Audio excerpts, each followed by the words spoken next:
You ask Tiger to solve. This deals with linear equations with one unknown. The final result is x equals 1. Let's solve it step by step.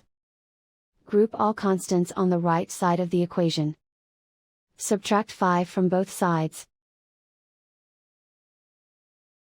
Group like terms. Simplify the arithmetic.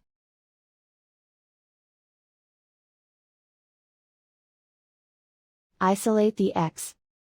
Divide both sides by -5. Cancel out the negatives.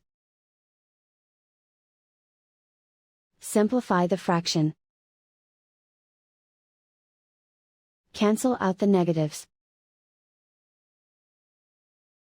Simplify the fraction. And so the final result is x equals 1.